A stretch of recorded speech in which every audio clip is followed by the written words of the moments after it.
광주 전남권 소식입니다. 국회의원과 평당원이 맞붙은 더불어민주당 광주시당 위원장 경선에서 이병훈 의원이 당선됐습니다. 이렇게 결과만 놓고 보면 이변이 없었던 건데 득표율은 예상보다 낮은 60%에 그쳤습니다. 민주당의 개혁 요구와 개파 대리전 양상이 혼재된 결과인데요. 최고위원 투표에서도 민주당을 향한 호남 민심의 변화가 감지되고 있습니다. 최혜진 기자입니다. 더불어민주당 지도부 순회 경선과 동시에 치러진 광주시당위원장 선거. 결과는 현역 의원인 이병훈 후보의 승리였지만 득표율이 60%에 그쳤고 오히려 40%의 표심을 얻은 평당원인 최회용 후보의 선전이 주목받았습니다. 정권을 찾아올 수 있도록 광주시당부터 그 중심에서 노력을 기울이겠습니다. 평당원 후보로 맞불을 놨던 광주 전남 정치개혁연대는 개혁을 바라는 호남 민심이 반영된 결과라고 자평했습니다. 정치를 개혁해야 되고 새로운 정치 신인이 좀 나와야 되고 이런 열망이 있다라고 저희는 생각을 합니다. 그래서 이분들의 의사 표현이 비록 당선은 안 됐지만 이번 선거 결과에 나왔다. 또 이 같은 정치개혁 요구에 편승한 개파 대리전 양상과 민주당 현역 의원에 대한 냉정한 평가가 결과에 반영됐다는 분석도 나옵니다. 상처뿐인 영광이다라고밖에 얘기할 수 없을 것 같고요.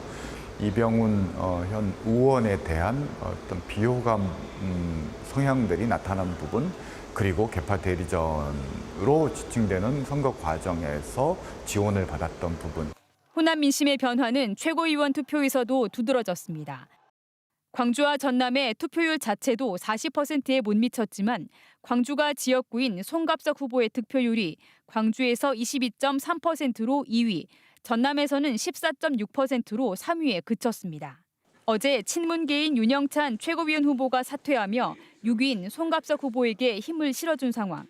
호남 정치의 위상이 막판 최고위원 순위 싸움에 달린 가운데 호남 민심은 전당대회 과정에서 민주당을 향해 지속적인 경고를 보내고 있습니다. KBS 뉴스 최진입니다. 광주시의회 박희율 의원이 시의회 본회의 5분 발언을 통해 시 산하기관의 인사청문 대상은 8곳으로 절반 이상이 청문 절차 없이 기관장을 임명하고 있고 청문 결과가 구속력도 없다면서 인사청문 대상을 확대해 줄 것을 제안했습니다. 박 의원은 또 기관장의 실적 평가와 보수 기준도 개선해야 한다고 강조했습니다. 광주시 산하기관은 환경공단과 관광재단, 교통문화연수원, 여성가족재단 등 7개 기관이 공석이거나 임기 만료를 앞두고 있고 내년에는 8개 기관장의 임기가 끝나게 됩니다. 광주시의회 임미란 의원이 시의회 5분 발언에서 광주 전남 혁신도시 발전기금 50억 원을 합의한 과정과 근거를 명확히 밝혀줄 것을 광주시에 요구했습니다. 임 의원은 산업연구원이 최대 80억 원 범위 안에서 발전기금을 정하는 것이 타당하다는 용역 결과를 내놓았는데도 이보다 후퇴한 50억 원 조성에 단순 합의한 이유가 무엇인지 광주시가 진실을 밝혀야 한다며 이같이 강조했습니다.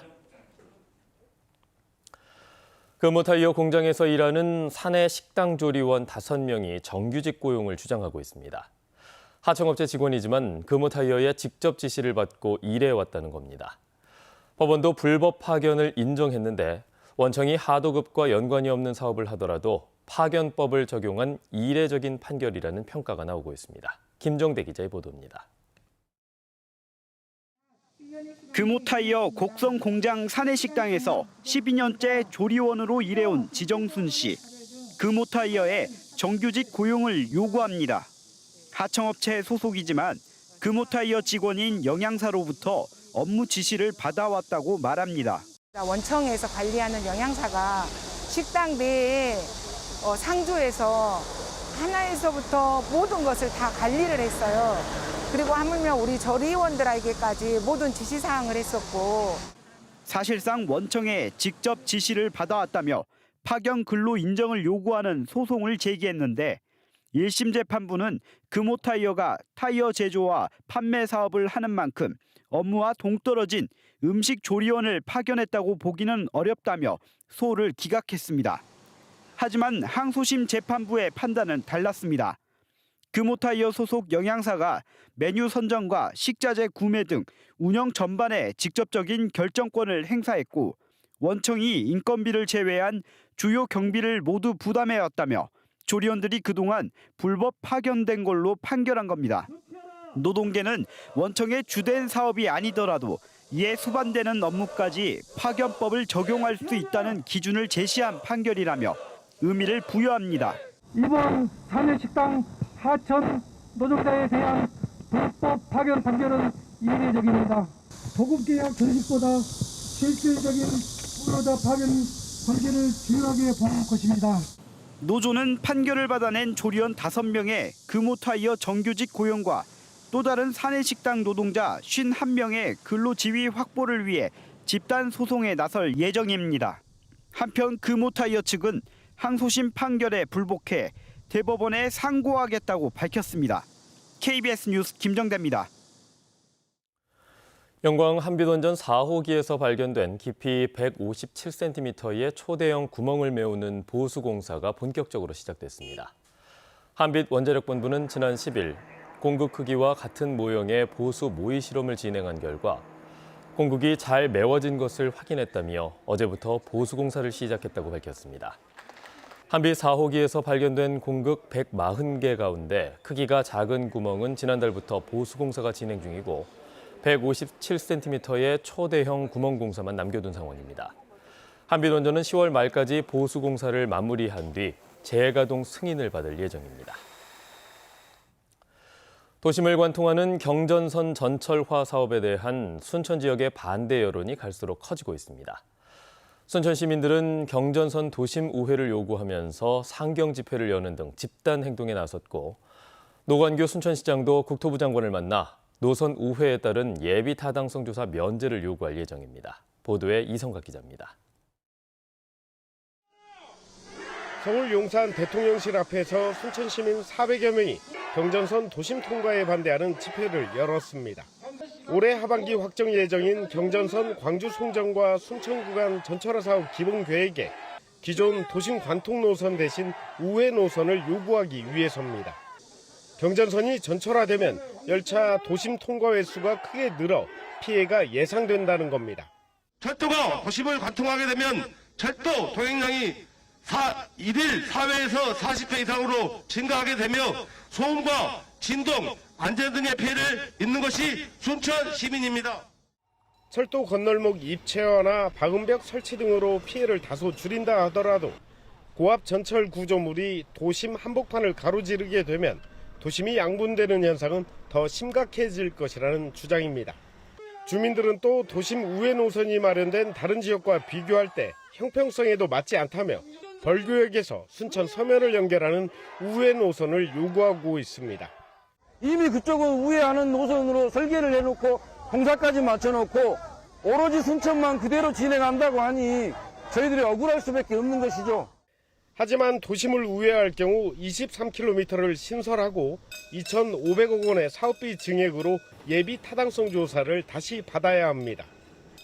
노관규 순천시장은 오는 26일 원희룡 국토교통부 장관을 만나 기본 계획에 순천 도심 우회 노선을 반영해 줄 것과 이에 따른 예비 타당성 조사 면제를 요구할 방침입니다. 올해 하반기 경전선 기본계획 고시가 예정된 가운데 순천 시민들의 요구가 반영된 해법이 마련될지 관심입니다. KBS 뉴스 이성각입니다. 여수시민협은 여수시의회에 행정사무감사를 공개하라고 촉구했습니다. 시민협은 어제 보도자료를 내고 전남북 지역 36개 시군의 행정사무감사 방식을 분석한 결과 여수시를 포함한 4개 지역만 1:1 면담 방식으로 진행하고 있다며 이같이 요구했습니다. 시민협은 행정사무감사는 단체장의 행정행위 전반을 확인 감시하는 제도로 의원들의 역량과 전문성이 드러나는 자리라며 공개 필요성을 주장했습니다. 광양시가 민선 8기 공약 이행평가단 운영에 들어갔다고 밝혔습니다. 평가단은 모두 48명 규모로 분야별 3개 분과로 꾸려졌습니다. 각 분과에는 지역 추천 시민 14명과 전문가 2명이 참여하고 있으며 공약 실천 계획 수립 과정에서 의견을 제시하고 조정이 필요한 공약의 적정 여부와 공약 이행 평가 등을 심의합니다. 여수시가 29일부터 전시민 일상회복지원금 지급을 시작합니다. 지급 금액은 1인당 30만 원으로 21일까지 주민등록주소지 읍면동 주민센터를 방문해서 신청하면 됩니다. 지급 첫 주인 29일부터 다음 달 2일까지는 혼잡을 방지하기 위해 출생연도 끝자리 기준 5부제를 시행하게 됩니다.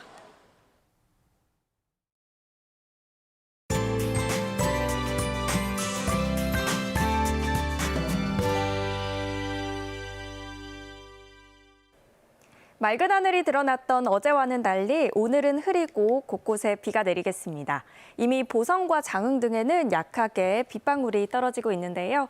비는 내일 낮까지 내렸다 그치기를 반복하겠고요. 내일까지 예상되는 비의 양은 광주 전남 지역에 5에서 30mm로 많지는 않겠습니다. 오늘은 어느덧 가을의 두 번째 절기 처서입니다. 보통 모기도 처서가 지나면 입이 비뚤어진다라는 말이 있을 정도로 이제 조금씩 선선한 가을을 맞게 될 텐데요. 그래도 아직은 무더위가 한창입니다. 대부분 지역에 폭염주의보가 발효 중인 가운데 오늘도 한낮 기온 30도 안팎까지 오르겠습니다. 지역별 기온 자세하게 살펴보겠습니다. 아침 기온 어제와 비슷하거나 1에서 3도가량 높게 시작하고 있고요. 한낮 기온은 담양과 광주 31도까지 오르겠습니다. 여수의 낮 최고 기온 30도, 구례 32도로 어제와 비슷하거나 1, 2도가량 낮겠습니다. 목포의 한낮 기온 30도, 강진 32도, 해남과 완도 31도까지 오르겠고요. 신안을 비롯한 도서 지역은 28도에서 30도가 예상됩니다. 서해남부 먼바다는 내일 새벽까지 바람이 강하게 불고 물결이 최고 3.5m로 높게 일겠습니다. 주말에는 대체로 맑은 하늘 볼 수 있겠고요. 주 후반으로 갈수록 낮더위가 누그러지겠습니다. 날씨였습니다. 뉴스를 마칩니다. 여러분 고맙습니다.